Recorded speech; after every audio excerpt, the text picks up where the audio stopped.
BJP party के अंदर भगदड़ मच चुकी है। किस बात को लेकर भगदड़ मची है, किस नेता ने आरोप लगा दिया है, जिसके बाद सर फटोल की राजनीति शुरू हो चुकी है। क्या सच में बीजेपी के अंदर टूट मचती दिखाई दे रही है? और दूसरे तरफ भारतीय जनता पार्टी के जो प्रदेश अध्यक्ष हैं उनको लेकर के लोग काले झंडे तक दिखा रहे हैं। क्यों काले झंडे दिखाए जा रहे हैं और किस तरीके से भारतीय जनता पार्टी के नेता ने ही अपने पार्टी के ऊपर हफ्ताखोरी का आरोप लगा दिया है? क्यों लगाया गया, किस किस जगह पर लगाया गया, ये सब कुछ मैं आपको इस खबर में बतलाने जा रहा हूं। तो सबसे पहले मैं खबर की शुरुआत करता हूं। खबर देखिए, एबीपी न्यूज की खबर है और खबर में क्या लिखा गया है। सबसे पहले मैं पोस्टर की खबर पढ़ देता हूं। अजीत पवार ने बीजेपी पर लगाया हफ्ताखोरी का आरोप, कहा मेरे पास सबूत है। यही अजीत पवार साहब हैं जिनके ऊपर पहले बीजेपी आरोप लगाया करती थी, कई तरीके का आरोप लगाया करती थी, लेकिन आज समय हालात बदल रहा है तो ये कह रहे हैं कि हफ्ताखोरी बीजेपी कर रही है और मेरे पास सबूत है। यानी जो आरोप बीजेपी इनके ऊपर लगाया करती थी, आज यही आरोप जो है बीजेपी के ऊपर लगाया जा रहा है और बीजेपी ने पलटवार किया। क्या कुछ आगे कहूंगा, लेकिन जरा विस्तार से खबर पढ़ देता हूं। महाराष्ट्र की राजनीति के अंदर हलचल तेज हो चुकी है और उप मुख्यमंत्री अजीत पवार ने बीजेपी पर बड़ा और सीधा हमला बोला है। एक सार्वजनिक कार्यक्रम के दौरान अजीत पवार ने कहा कि बीजेपी ने पिंपरी और चिंचवड़ महानगर पालिका में जमकर पैसे लूटे हैं और खुलेआम लूट मचाई। उन्होंने आरोप लगाया कि बीजेपी हफ्ताखोरी करती है, मेरे पास सारे सबूत हैं। उन्होंने अपने बयान पर सीधे तौर पर बीजेपी पर निशाना साधा है। जी हां, महाराष्ट्र की राजनीति के अंदर हलचल मच चुकी है। क्या सच में महाराष्ट्र के अंदर बीजेपी टूट के कगार पर है? एक तरफ वैसे ही शिवसेना शिंदे गुट कई तरीके से नाराजगी जाहिर कर रहा है और अब उप मुख्यमंत्री अजीत पवार ने जो है अपना रवैया, अपनी आंखें या अपना गुस्सा जाहिर करना शुरू कर दिया है। क्योंकि यूं ही नहीं उप मुख्यमंत्री साहब बीजेपी पर खुलेआम आरोप लगा देंगे कि बीजेपी हफ्ताखोरी लेती है, दबाकर जो यहां पर भ्रष्टाचार हो रहा है और मेरे पास पूरे सबूत है। इस तरीके से कह रहे अजीत पवार। और सुनिए, सबसे बड़ी बात यहां पर यह है कि हफ्ताखोरी का किस तरीके से बीजेपी एक समय था जब आरोप लगाती थी भ्रष्टाचार को लेकर के, और आज समय हालात सब बदल रहा है तो अजीत पवार साहब डायरेक्ट कह रहे हैं कि बीजेपी हफ्ताखोरी कर रही है और मेरे पास पूरे सबूत है। दोस्तों, तो क्या यह मान लिया जाए कि अजीत पवार जो बयान दे रहे हैं, क्या वो अमित शाह जी के निर्देश पर बयान दे रहे हैं? क्या जो देवेंद्र फडणवीस है उनको साइड लाइन करने का एक नया तरीका है? क्या सच में ऐसा है? क्योंकि अब मान के चलिए कि अजीत पवार ने जो बयान दिया है वो यूं ही नहीं दिया होगा, इसके पीछे कई सारे मायने हैं। सोचिए, जब शिवसेना शिंदे गुट मानने को तैयार नहीं है सीट बंटवारे को लेकर के, तो सोचिए कि अजीत पवार कैसे मान सकते हैं। और इसीलिए जो है बार बार महाराष्ट्र की राजनीति से जो खबरें आ रही हैं वो बीजेपी के लिए ठीक नहीं है, बिल्कुल ठीक नहीं है। अब यह हो सकता है कि देवेंद्र फडणवीस को जो है साइडलाइन करने की राजनीति चल रही हो, या हो सकता है कि पार्टी ही टूट के कगार पर हो।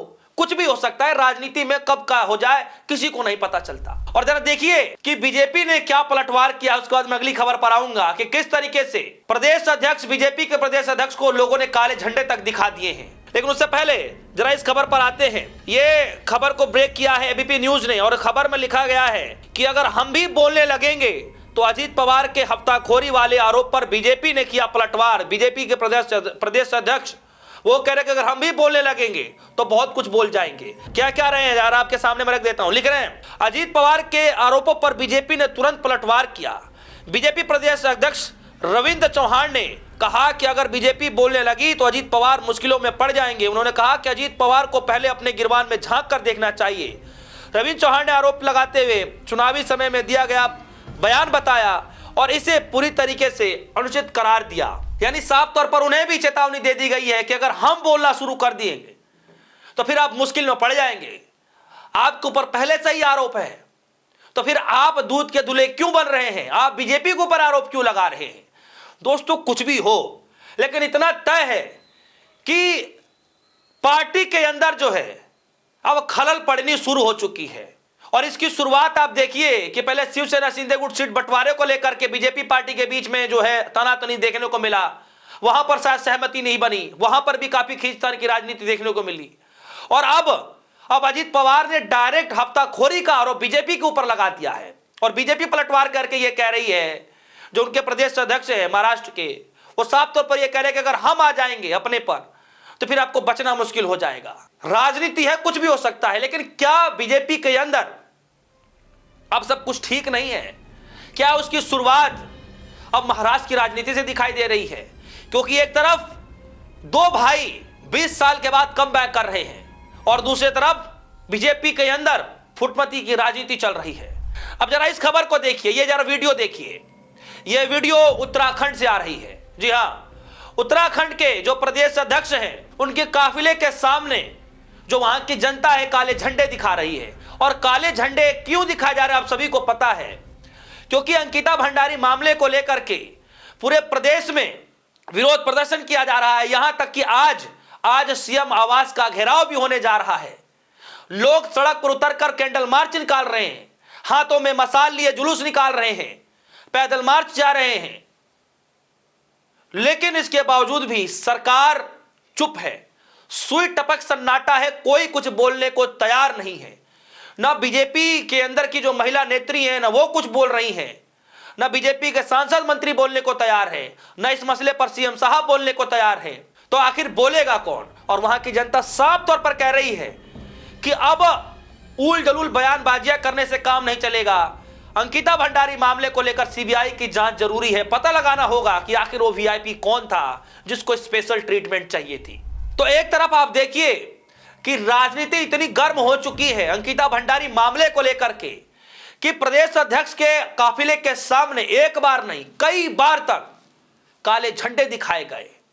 यह खबर कल भी मैंने आपको बताई किस तरीके से काले झंडे दिखाए गए, और आज की खबर भी आ रही है कि उनके काफिला जब जा रहा था तो वहां के रहने वाले जो स्थानीय लोग हैं उन लोगों ने काफिले के सामने पुरजोर तरीके से विरोध किया, काफिले के सामने काले झंडे तक दिखाए, लेकिन रुके नहीं। अध्यक्ष साहब रुके नहीं कि एक बार जानकारी ले लिया जाए कि आप लोग विरोध क्यों कर रहे हैं, किस वजह से कर रहे हैं। यह हाल होता दिखाई दे रहा है।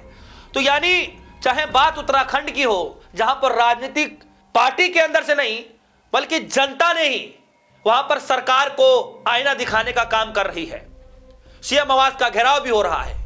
दूसरी तरफ महाराष्ट्र के अंदर आप जरा देखिए कि जनता नहीं बल्कि पार्टी के अंदर इस सरफटोवल की राजनीति चल रही है।